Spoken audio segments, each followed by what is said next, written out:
नमस्कार, प्रदेश के चर्चित डिबेट शो आपके फाइट में आप सभी का स्वागत। मैं हूं आपके साथ हेमंत कुमार। जयपुर में भजनलाल कैबिनेट की बैठक सीएमओ में हुई, जिसमें कई जन कल्याणकारी फैसले लिए गए। कैबिनेट ने राजस्थान जन विश्वास अधिनियम संशोधन 2025 को मंजूरी दी है। इसके तहत 3 कानूनों में सजा के प्रावधान को हटाकर उनकी जगह पर पेनल्टी का प्रावधान किया गया है। कानून मंत्री जोगाराम पटेल ने बताया कि हमारी सरकार आम जनता के लिए ईज ऑफ लिविंग और ईज ऑफ बिजनेस की व्यवस्था करना चाहती है। अब इन कानूनों में केवल पेनल्टी का प्रावधान होगा। कैबिनेट ने अनुकंपात्मक नियुक्ति के लिए आवेदन करने के समय को भी बढ़ाने की मंजूरी दी है। मृतक कार्मिक के परिवार को पहले 90 दिन में अनुकंपा नियुक्ति के लिए आवेदन करना होता था। अब कैबिनेट ने इसे बढ़ाकर 180 दिन कर दिया है। आज इसी पर करेंगे प्रदेश की सबसे बड़ी चर्चा। पहले रिपोर्ट। सीएम भजनलाल शर्मा की अध्यक्षता में कैबिनेट की बैठक बुधवार को सीएमओ में हुई। कैबिनेट ने राजस्थान जन विश्वास अधिनियम संशोधन 2025 को मंजूरी दी है। इसके तहत 3 कानूनों में सजा के प्रावधान को हटाकर उनकी जगह पेनल्टी का प्रावधान किया गया है। वन अधिनियम में वन संपदा को नुकसान पहुंचाने पर पहले 6 महीने की सजा का प्रावधान था। जन विश्वास एक्ट में सजा के प्रावधान को हटाया गया है। अब सजा की जगह 5,000 रुपए पेनल्टी का प्रावधान किया गया है। कैबिनेट ने अनुकंपात्मक नियुक्ति के लिए आवेदन करने के समय को बढ़ाने की मंजूरी दी है। मृतक कार्मिक के परिवार को पहले 90 दिन में अनुकंपा नियुक्ति के लिए आवेदन करना होता था। कैबिनेट ने इसे बढ़ाकर 180 दिन कर दिया है। केंद्र में जन विश्वास अधिनियम एक्ट लाया और सभी प्रदेशों से भी अपेक्षा की थी कि वो भी अपने अपने प्रदेश में लावें। और इसके पीछे मेन उद्देश्य जो है वो उद्देश्य ये है कि हमारा ईज ऑफ लिविंग और ईज ऑफ डूइंग बिजनेस है, इसको हमको बढ़ावा देना है। कैबिनेट ने भर्ती परीक्षाओं में वेटिंग लिस्ट की समय सीमा को भी बढ़ा दिया है। पहले भर्ती परीक्षा में 6 माह के लिए ही वेटिंग लिस्ट मान्य रहती थी। अब कैबिनेट ने इसे बढ़ाकर 1 साल कर दिया है। इस निर्णय के बाद किसी भी भर्ती में पद खाली रहने पर वेटिंग लिस्ट से 1 साल तक पद भरे जा सकेंगे। हम जब नियुक्ति के लिए कोई प्रतियोगी परीक्षा का हमारी जो एग्जाम होते हैं या हमारा इंटरव्यू होता है, रिजल्ट निकलता है, उसके बाद उस नौकरी में एक वेटिंग लिस्ट भी निकलती है। उस वेटिंग लिस्ट की 6 महीने तक वैलिडिटी रहती है। कोई कांस्टेबल की वैकेंसी निकली, 100 कांस्टेबल लेने, तो उसके 10% वेटिंग निकालते हैं ताकि वो ले। वो वेटिंग लिस्ट में 6 महीने बाद में एग्जॉस्ट हो जाती है, समाप्त हो जाती है। ये महसूस किया गया कि ये 6 माह की अवधि कम है, इसको भी बढ़ाई जावे। कैबिनेट ने किशनगढ़ एयरपोर्ट के विस्तार के लिए एयरपोर्ट अथॉरिटी को 15 एकड़ भूमि निःशुल्क आवंटन करने की मंजूरी दी है। कैबिनेट के फैसले राहत वाले हैं। आम आदमी को कितनी राहत मिलेगी, ये देखना होगा। आज की फाइट में इसी मुद्दे पर करेंगे प्रदेश की सबसे बड़ी चर्चा।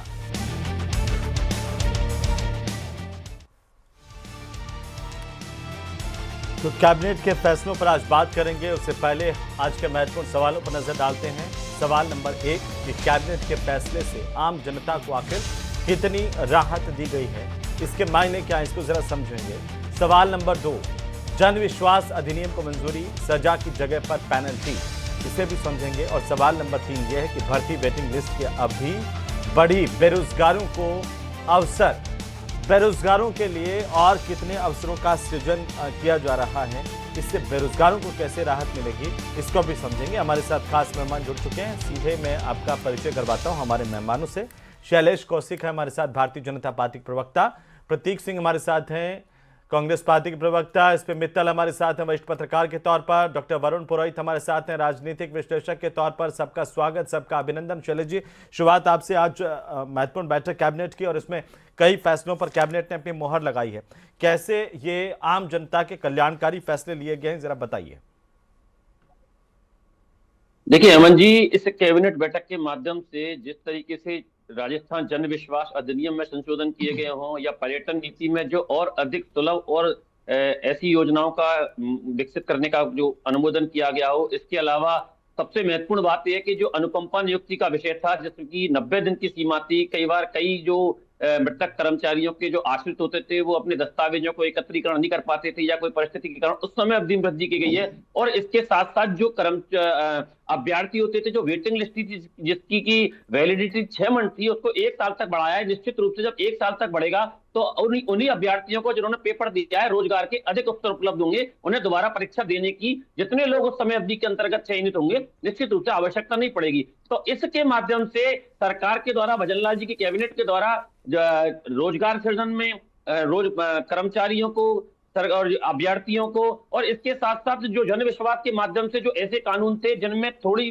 कई बार सजा का प्रावधान था, कई बार जो ऐसी त्रुटि के कारण कई घटनाएं हो जाती थी, उनमें आर्थिक दंड के माध्यम से जहां वादों की संख्या में भी कमी आएगी, केस की संख्या में कमी आएगी, वहां आदमी थोड़ा सा उसको ये भी रहेगी कि कई बार सजा के प्रावधान से आदमी इधर उधर भटकता फिरता है, तो ऐसी स्थिति भी नहीं होगी। तो इस सब के माध्यम से सरकार ने हर व्यक्ति को, आमजन को, राजस्थान के युवाओं को और पर्यटक, खासकर जो ट्रेड जो पॉलिसी लाए हैं खुदरा व्यापारियों के लिए, जिससे ई कॉमर्स जैसे प्लेटफॉर्म उपलब्ध होंगे, तो हर वर्ग को राहत देने का प्रदान इस सरकार के 2 वर्ष की जो कार्यकाल पूरे होने आ रहा है उससे पहले कैबिनेट में दिया है, और संपूर्ण राजस्थान के हर वर्ग को इस कैबिनेट बैठक के माध्यम से राहत प्रदान करने का काम किया है। राजस्थान पर्यटन नीति 2025 को भी मंजूरी दी गई है शैलेश जी, इसे लेकर के क्या? बिल्कुल जी, देखिए, राजस्थान पर्यटन नीति जो 2025 है, इसके माध्यम से जिस तरीके से विशेषकर इसमें धार्मिक पर्यटन का बहुत महत्वपूर्ण जोड़ा गया है कि धार्मिक पर्यटन को बढ़ावा दिया जाएगा, क्योंकि राजस्थान में धार्मिक पर्यटन की अपार संभावनाएं, ऐसे जिले जिनमें पर्यटन के क्षेत्र में काफी संभावनाएं, उनमें स्पेशल एसटी जोन, स्पेशल जो टूरिज्म जोन बनाए जाएंगे। इसके अलावा उनमें कनेक्टिविटी में सुधार होगा, टूरिस्ट आए उसके लिए सुरक्षा के लिए मानक प्रावधान किए जाएंगे, निजी क्षेत्र में निवेश का प्रोत्साहन किया जाएगा। और सबसे बड़ी बात यह है कि जो प्रमुख हमारे राजस्थान के जो उत्सव हैं, हमारे त्योहार हैं, जो किसी ना किसी जिले में पर्यटन में महत्वपूर्ण भूमिका निभाते हैं, उनका भी अधिक से अधिक प्रचार प्रसार किया जाएगा, जिसके माध्यम से पर्यटक विशेष रूप से आकर्षित हों, क्योंकि यह शुरू से तय है कि राजस्थान में पर्यटन की अपार संभावनाएं और देश का अत्यधिक टूरिस्ट राजस्थान में आता है, तो उनको सुरक्षा भी हो, उनको सुगमता भी हो और उनको अच्छी हर तरीके की सुविधा मिले। इसके लिए पर्यटन नीति में जो अनुमोदन किया गया है वो एक महत्वपूर्ण कदम है। प्रतीक जी, कांग्रेस पार्टी स्वागत करती है इन फैसलों का। जन कल्याणकारी फैसले भजनलाल कैबिनेट ने आज लिए हैं। हेमंत भाई, जो फैसले हुए हैं वो ज्यादातर जो फैसले हैं वो आम आदमी से, किसान से, महिला से, नौजवान से जुड़े हुए नहीं हैं। आप मुझे बताइए कि ये किस तरीके का फैसला है कि आप वन अगर काटते हैं तो जो 6 महीने की सजा का प्रावधान था वो हटा दिया है। अब 5,000 रुपए दीजिए और जितने पेड़ काटने वन के अंदर जाकर के जितनी लकड़ियां ले जानी है वो ले जाइए। आप ये आप बताइए किस तरीके का फैसला है। आप वहां बैठे हैं, यहाँ जयपुर में हम बैठे हैं, आप देखिए कि किस तरीके से AQI लेवल लगातार बढ़ता जा रहा है। और जब AQI लेवल बढ़ रहा है, पॉल्यूशन बढ़ रहा है, तो हमें वनों को संरक्षित करना चाहिए और सजा का प्रावधान बढ़ाना चाहिए। वो बढ़ाने की जगह बोल दिए कि आप तो छोड़िए, आप 5,000 रुपए दीजिए और आपको जितने काट रहे हैं उतने काटते आइए। अब दूसरी बात मैं कह रहा हूं कि भाई आज कैबिनेट बैठक हुई तो किसान, हेमंत भाई आपने पूरा या तो पढ़ा नहीं है या मैं आपको क्लैरिफाई कर देता हूं। जो सिंगल पेड़ है उसके काटने पे तो वो 1,000 रुपए से उसको 200 रुपए से उसको 1,000 रुपए कर दिया।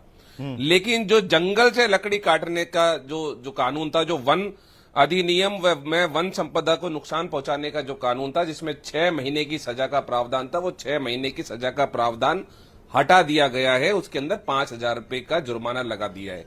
मतलब आप सिंगल पेड़ काटेंगे तब तो जुर्माना है, लेकिन आप वन के वन काट दीजिए, आप जंगल के जंगल काट दीजिए, आप उसके ऊपर सिर्फ आपको 5,000 रुपए देने हैं और कोई सजा का जो प्रावधान था 6 महीने का वो हटा दिया गया है।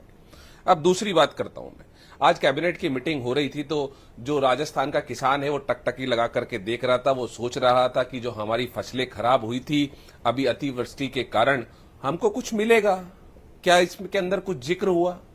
आप बता दीजिए, कोई जिक्र हुआ हो तो। कोई जिक्र नहीं हुआ। आज की खबर है, फसल खराबे के मुआवजे पर संकट, 17.5 हजार किसानों के जनाधार बैंक खातों से लिंक नहीं है, 17,500। ये रावत भाटा की खबर है। और आपको याद होगा कि पूर्वी राजस्थान की तरफ किसानों को बहुत ज्यादा नुकसान हुआ था और वो नुकसान का जो मुआवजा है वो आज तक नहीं मिला। तो इस कैबिनेट के अंदर उसकी भी जिक्र हो जाती, इस कैबिनेट के अंदर जिक्र हो जाता। आज आपको याद होगा कि किस तरीके से हाई कोर्ट ने नाराज हुआ है। हाई कोर्ट बोल रहा है कि आपको समारोह करने के लिए तो आपके पास पैसा है और स्कूलों को देने के लिए पैसा ही नहीं है आपके पास में। तो उस कैबिनेट बैठक के अंदर जो स्कूल के अंदर जो जर्जर भवन हो गए हैं उसके नीचे जो दब करके बच्चे मर रहे थे, अगर उसकी भी चिंता कर लेते वो भी अच्छा होता। ठीक है। बीकानेर की अभी आज की खबर है, जी। बीकानेर की 6 क्लास की बच्ची से छेड़छाड़ की, अश्लील इशारे किए, उठाकर ले जाने लगे बाइक सवार और विरोध करने पर मां की चुन्नी खींची।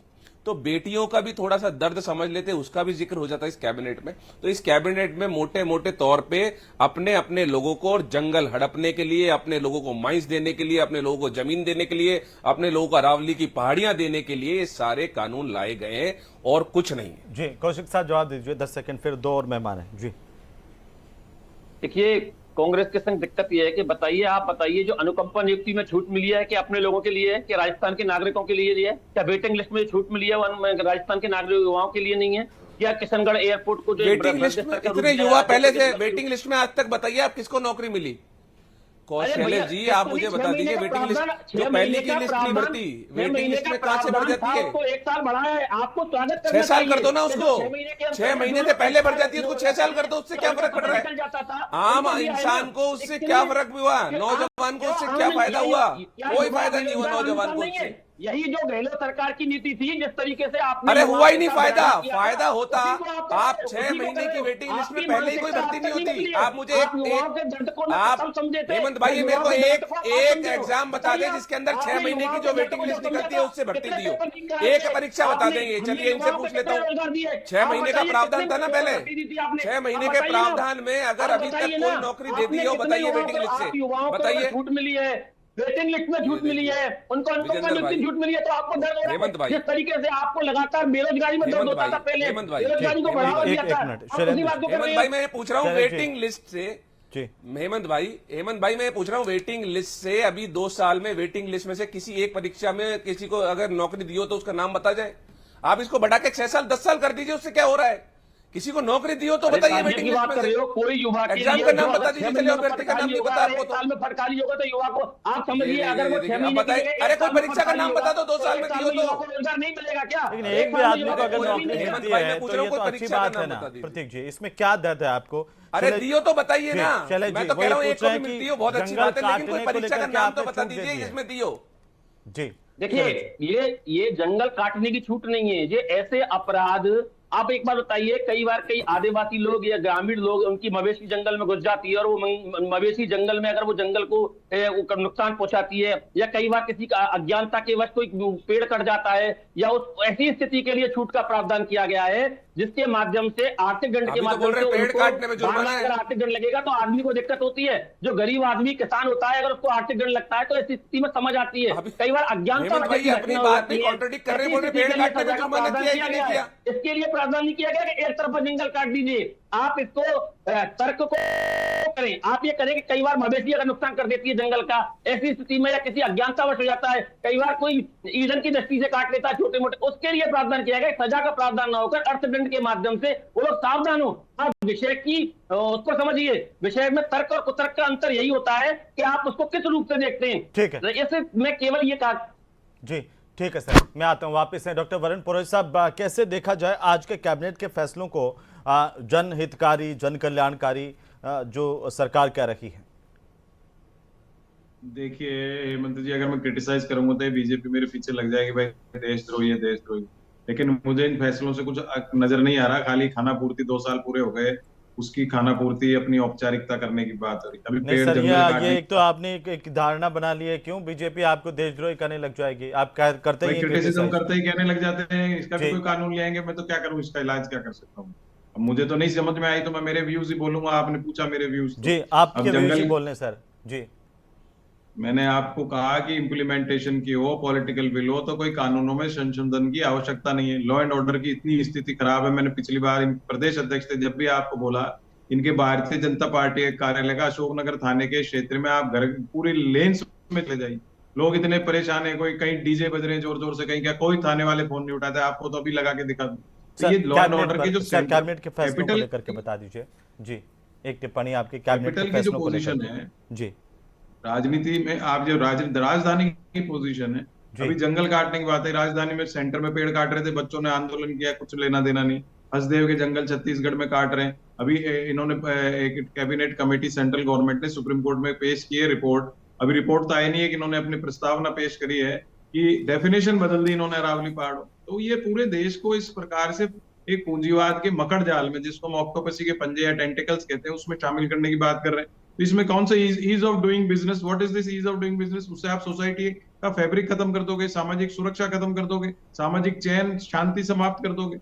हर जगह आप देखो 4 रेजिडेंशियल मकान है, उसके बीच में 4 कॉमर्शियल कर दिए। कैसे निजता भंग नहीं होगी क्या आदमी की? तो वो उन पे नहीं कर रहे हैं। उस कानून को क्यों नहीं संशोधित कर रहे हैं आप कि भाई जो रेजिडेंशियल एरियाज है उसमें कॉमर्शियल एक्टिविटी नहीं हो सकती है, उसको आप प्रतिबंधित नहीं कर रहे? क्योंकि उससे ईज ऑफ डूइंग नहीं आ रहा, ईज ऑफ लूटिंग मेरे को लगता है वो हो रहा है इस चक्कर में। मैं किसी की कोई भी सरकार हो, आप किसी भी प्रकार से एक पेड़ माँ के नाम लगवा रहे थे, आप एक एक पेड़ को आप जब सजा का प्रावधान, एक क्रिमिनल जुरिस्प्रूडेंस होता है हेमंत जी अपने आप, किसी ने लॉ पढ़ी हो, क्रिमिनल जुरिस्प्रूडेंस को ही आप समाप्त कर रहे हो, सजा के प्रावधान ही हटा दोगे। आदमी को डर ही खत्म हो गया, खाली आर्थिक दंड लगा दिया तो 50% तो आर्थिक दंड करके फ्री हो जाएगा। तो आप करोगे क्या उसमें? और उसमें भी आप समझ सकते हो, जब कोई चालान करता है, आपने चालान की रेट 500, 1000, 3000 कर दी, तो वो आपको पता ही है क्या होता है, पुलिस वाले क्या करते हैं। इसमें सरकार का तर्क यह है कि कोई आदिवासी, गरीब और कई बार महिलाएं भी जंगल जाती है, सामान्य से वन भूमि की जंगल से लकड़ी ले आती हैं, उन पर भी इस तरह का केस दायर हो जाता था वन संपदा को नुकसान पहुंचाने को लेकर के। और तो आप ट्राइबल एरियाज के लिए करते ना कुछ अलग से स्पेसिफिकेशन? सामान्य ग्रामीण सर, सामान्य ग्रामीण भी नहीं, ट्राइबल एरियाज ग्रामीण कैसे करोगे आप? पेड़ काटने की अनुमति कैसे दोगे? मेरे तो ये समझ में नहीं आ रहा है। पेड़ काटने की अनुमति दोगे तो जैसे सोलर प्लांट्स में सारे राजस्थान खत्म हो गया, खेजड़ी खत्म होती जा रही, पूरे देश खत्म हो जाएगा। एक ही और लेवल को छोड़ो, मैं कह रहा हूँ पानी पीने का नहीं मिलेगा। अभी पानी पे भी जुर्माना इन्होंने हटा दिया, सजा हटा दी कि पानी वेस्टेज पे भी कुछ नहीं होगा, जुर्माना दे दो। ये आप क्या समझ रहे हो? भारतीय समाज को इतना डिसिप्लिन्ड है कि आपने खाली जुर्माना कर दिया, उससे उसमें सेंसेस आ जाएंगे? उसमें तो ये सारा जो है 2 साल की जो इनकी कवायद रही है, उस पर समीक्षा करनी चाहिए कि 2 साल में हमने ये कर दिया, ये प्रावधानों से जनता को आराम हुआ। अभी जो भर्ती की बात होती है, शैलेश जी जवाब दे रहे हैं सर, शैलेश जी जवाब दे रहे हैं इसका जो आपने आरोप लगाए। शैलेश जी के पास जाऊं से पहले मित्तल साहब की एक टिप्पणी। मित्तल साहब, आप इसे कैसे देख रहे हैं आज के फैसलों को?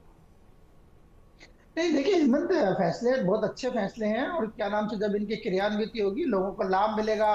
जितनी भी पर्यटन नीति हो, राजस्थान जन विश्वास अधिनियम का कानून हो, अनुकंपा नियुक्तियां हो, ये सारे किशनगढ़ एयरपोर्ट के लिए 15 एकड़ जमीन देने का मामला, जिस तरीके से पता चल रहा है कि जयपुर जो सांगानेर एयरपोर्ट है उसके अंदर दबाव बहुत बढ़ गया है। अब आपके नाम से किशनगढ़ को डेवलप करेंगे, 15 एकड़ जमीन देंगे, जो क्या नाम से दिल्ली का, जयपुर का जो ट्रैफिक है उसका जो दबाव है वो किशनगढ़ में आएगा। ऐसा नहीं है कि कोई आपने महत्वपूर्ण निर्णय लिए ही नहीं है या सारी आलोचना के पात्र है, ऐसा नहीं है। देखिए सरकार कोई भी हो, चाहे कांग्रेस की सरकार हो, चाहे भारतीय जनता पार्टी की सरकार हो, पब्लिक के कल्याण के लिए काम करती है। लेकिन मेरा एक कहना है जो अभी तक डिस्कस नहीं हुआ उसमें, एक और आज जो महत्वपूर्ण निर्णय लिया गया वो लिया गया, प्रवासी राजस्थान नीति की भी एक घोषणा की गई है। सरकार चाहती है कि जो क्या नाम से राजस्थान मूल के जो निवासी विदेशों में रह रहे हैं वो राजस्थान आकर क्या नाम से निवेश करें ताकि राजस्थान का विकास होगा। मुझे लगता है ये भी राजस्थान के विकास के लिए अपने आप एक महत्वपूर्ण बात है कि जो प्रवासी राजस्थानी है उनको क्या नाम से आकर्षित किया जा रहा है। सरकार इस बात का प्रयास कर रही है कि ज्यादा से ज्यादा राजस्थान के अंदर उद्योग लगे और निवेश आए ताकि क्या नाम से राजस्थान का विकास हो। लेकिन इसके साथ ही मैं एक बात और कहना चाहूंगा जो बहुत ही महत्वपूर्ण बात है कि सरकार देखिए बहुत सारी घोषणा करती है। मैं कोई इन चीजों की आलोचना नहीं कर रहा, मैं सबका स्वागत कर रहा हूँ इसलिए कि सारी चीजें कल्याणकारी योजना है। लेकिन सरकार को यह भी देखना चाहिए कि क्या वो इनकी क्रियान्वित कर पाएगी। मैं हेमंत या 2 उदाहरण छोटे छोटे से देना चाहता हूँ। एक आपको ध्यान हो तो मुख्यमंत्री युवा रोजगार योजना अभी लागू की गई थी, जिसके बारे में आज ही क्या नाम से प्रकाश हुआ है कि सरकार योजना अपनी वापस ले रही है। वो इसलिए वापस ले रही है कि वो केंद्र के अंदर जो युवाओं को प्रोत्साहन की जो योजना है वो ज्यादा बेहतर है, वो ज्यादा अच्छी है। जिस तरीके से कहा गया कि उसमें क्या नाम से 15,000 रुपए का प्रावधान है, इसमें 10,000 का प्रावधान है, तो सरकार को ये भी अध्ययन करना चाहिए कि जो केंद्र की योजना है जो हमारी योजना है उनमें कितना अंतर है। ऐसा नहीं हो कि आपको क्या नाम से बजट घोषणा आप कर दें और उसके बाद आपको उसको वापस लेना पड़े। अभी थोड़े दिन पहले जोटवाड़ा में जो एलिवेटेड रोड बनना था खातीपुरा तक, वो भी क्या नाम से छोटे मोटे जो कार्य थे 1800 करोड़ रुपए की सरकार की बजट घोषणा थी, सरकार ने उसको वापस ले लिया। मैं ये कह रहा हूँ कि सरकार कोई भी निर्णय ले, मंत्रिमंडल कोई भी निर्णय ले, अभी विधानसभा में भी जाएगा, लेकिन आप एक विस्तृत अध्ययन कीजिए, उसके बाद ये सारे निर्णय लीजिए ताकि आपको कोई योजना आपकी वापस नहीं लेनी पड़े। एक बात और मैं ये कहना चाहता हूँ, जो राइजनिंग राजस्थान की जो बात सरकार कर रही थी कि 35 लाख करोड़ के एमयू, मेरा ये कहना है कि सरकार को ये भी बताना चाहिए कि उस 35 लाख करोड़ में से कितने एमयू की क्रियान्वित अब तक हुई है सरकार को अपने पोर्टल पर ये डालना चाहिए। प्रतीक जी एक टिप्पणी आपकी चाहता हूं कि क्या इन फैसलों में ये स्वागत योग्य कदम नहीं है कि जो वन भूमि है वो राजस्थान वन अधिनियम 1953 में धारा 26(1)(a) में वन भूमि में मवेशी चराने पर कारावास का प्रावधान था, उसे हटा दिया गया। हेमंत भाई ये अगर अच्छी आप, बात नहीं है, या प्रवासी राजस्थान किसी नीति के- बनाई नहीं, गई नहीं, है, मैं ये आप अच्छी दोनों- बात नहीं है, या फिर बेरोजगारों के लिए अगर ढील दोनों दी पे गई है बात अनुकंपात्मक नियुक्ति में, जिसमें ये कहा जा रहा था देखिए 90 दिन का समय था, किसी घर से कोई डेथ होती है, मृत्यु हो जाती है तो वो परिवार सदमे में रहता है, कई बार 90 दिनों के अंदर वो अप्लाई नहीं कर हेमंत पाते भाई, हैं, उनको एक मौका मिलेगा। ये कुछ चीजें तो अच्छी है जी। दोनों बातों पे बात कर लेता जी। हूं। आपने सिर्फ 1-2% मवेशी चराने वालों की वजह से आपने 90% जो वन कट रहे हैं, जो जंगल कट रहे हैं लगातार, उनको आपने छूट दे दी। हमने देखा था जयपुर के हाट के अंदर, ये विधानसभा मुख्यमंत्री की विधानसभा है, वह जंगल की जंगल काट दिए गए। और अरावली की, चाहे से आप अरावली की बात कर लीजिए, चाहे से आप उदयपुर, बांसवाड़ा, झालावाड़, इस तरफ आप वन की बात कर लीजिए, वहां लगातार पेड़ काटे जा रहे हैं और माफिया वहां पे सक्रिय हो गया है। आपने उनको ये खुली छूट दे दी कि आप बीघाओं में जंगल काट दीजिए और आपके ऊपर जुर्माना कितना लगेगा, मात्र 5,000।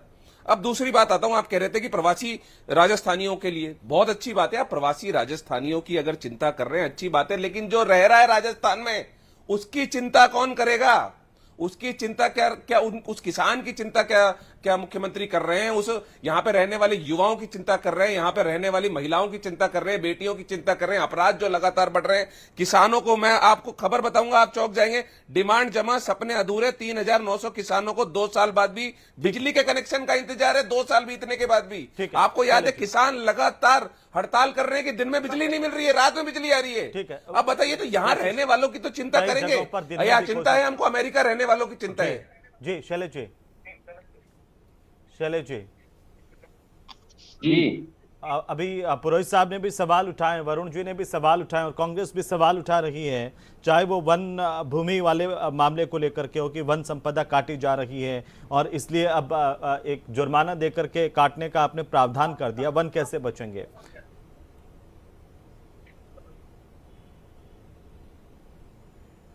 कौशिक साहब।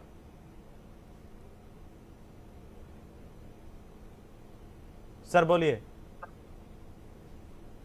वरुण जी एक छोटी सी टिप्पणी में मैं वापस आपके पास आ रहा हूं कि सरकार का ये देखिए तर्क है, जो छोटी मोटी चीजों में आम ग्रामीणों को सजा का प्रावधान था उनको थोड़ा सुगम किया गया है, आम आदमी को परेशानी नहीं हो, ये तो अच्छी बात है सर। या प्रवासी राजस्थान नीति की नया ऐलान किया गया, यह भी अच्छी बात है। अनुकंपात्मक नियुक्ति में समय सीमा बढ़ाई गई, इसमें भी आम आदमी को फायदा मिलेगा, जो लोग जिनके घर से कोई गुजर जाता है सरकारी सेवा में। मैं अमेंडमेंट्स की कोई क्रिटिसिज्म नहीं कर रहा हूँ, सिवाय वन अधिनियम में इन्होंने संशोधन किया है उससे क्योंकि एनवायरमेंट ही खत्म हो जाएगा। तो मैंने आपको कहा खेजड़ी का, आपको पता है कितना माहौल चल रहा है पूरे राजस्थान में, खेजड़ी में डाल के केमिकल खत्म किया जा रहा है, तो क्या करोगे आप प्रावधान करके? जब खेजड़ी नहीं रहेगी तो कौन काटेगा, किस पे जुर्माना लगाओ? और आपने कहा नौकरियों के लिए, मैं कह रहा हूँ अच्छे प्रावधान, नौकरियां तो निकालो आप, नौकरी तो उस पे आप वो उसको भी तो एक क्रॉस सेक्शन ऑफ सोसाइटी देखिए, कितने बच्चे डिग्रियां ले लेके सड़कों पे घूम रहे हैं, उसको नौकरी नहीं दे रहे हो आप, तब उसका करेंगे क्या? आप मुझे बताइए। मैंने लॉ एंड ऑर्डर की बात करी, अभी बैठे हैं कौशिक साहब, इनसे एक फोन तो करा दो थाने में, देखे कुछ सुन ले, इनका फोन उठा ले। पहले क्या होता था हेमंत जी, राजनीतिक कार्यकर्ता होते थे, उनके अधिकारी कर्मचारी सुनते थे, वही आम जन की समस्याओं को सॉल्व करते थे। आज क्या हो गया, एक नेक्सस हो गया, जो पार्टी इन पावर या विधायक हैं, जो पावर में है या नहीं भी है, विधायक बन के तो पावर तो हो ही गया, सांसद हो गए, विधायक हो गए, अधिकारी हो गए, पूंजीपति को, इनका एक नेक्सस बन चुका है और ये उसी हिसाब से फैसले लेते हैं। ईज ऑफ डूइंग बिजनेस किस लिए करना चाह रहे हैं? मेरे सब ईज ऑफ डूइंग बिजनेस वैसे ही है, जिसके पास पैसा होगा धंधा कर ही सकता है, कोई मना ही थोड़ी है। लेकिन आप पेड़ काट दोगे, कहीं मैंने आपको जैसे बताया लैंड यूज को बदल देते हो, आप आपके रेजिडेंशियल एरिया में आप कॉमर्शियल यूज दे देते हो, ये सब प्रावधान इनमें संशोधन करने चाहिए, जो आम जनता जिससे परेशान, उसको करने के ट्रैफिक का इनसे कंट्रोल नहीं हो रहा। कौशिक साहब सुन रहे हैं? क्या बोले जी, क्या कह रहे हैं? जी वरुण जी, आपने बहुत महत्वपूर्ण बातें बताई हैं, लेकिन प्रतीक जी ये जो तमाम चीज़ें हैं इनके दूरगामी परिणाम भी है कुछ चीज़ों के। अनावश्यक किसी को फंसाना, अनावश्यक तौर पर परेशानियों, अगर सुगम हो कानून तो दिक्कत क्या? सरलीकरण से आपको क्या परेशानी? अगर इसमें कठोरता ला दे तो आप कहते हैं इंस्पेक्टर राज घोषित कर दिया, साहब अब तो इंस्पेक्टर की चलेगी मनमर्जी, किसी को भी डाल देते हैं, ग्रामीणों को परेशानी दोनों तरफ से होता है ना। आप हेमंत भाई, आपको अगर संशोधन करना था या आपको सरलीकरण करना था तो उसके अंदर क्लॉज बना देते ना आप, कि भाई अगर कोई मवेशी चढ़ने आ रहे हैं तो उनके ऊपर नहीं होगा। आपने तो ये डाल दिया कि अब होगा ही नहीं, सजा होगी ही नहीं। अभी तो मंजूरी दी एक नीति को, कानून आएगा बाकायदा विधानसभा में, उसके अनुसार प्रावधान क्लॉज भी आएंगे। कानून नहीं आएगा, उन्होंने पास कर दिया है कि वो तो गलत बात है। हेमंत भाई कठोर कर दो तो आप कर दो इंस्पेक्टर राज। अब देखिए समझ ही नहीं आप बात समझिए। आप उन्होंने सजा का प्रावधान ही खत्म कर दिया, आप कितने क्लॉज डाल लीजिए। सजा का प्रावधान ही जब खत्म हो गया तो क्लॉज कितने ही डाल लीजिए ना। आप सजा का प्रावधान रखते हैं और उसके बाद क्लॉज के हिसाब से उसके अंदर बनाते आप। सरलीकरण कर दिया, सरलीकरण बिल्कुल कर दिया। जब तो मैंने ईज ऑफ लूटिंग हो गया, आपने 5,000 जुर्माना कर दिया, सिपाही 500 में छोड़ देगा, खत्म हो गया खेल।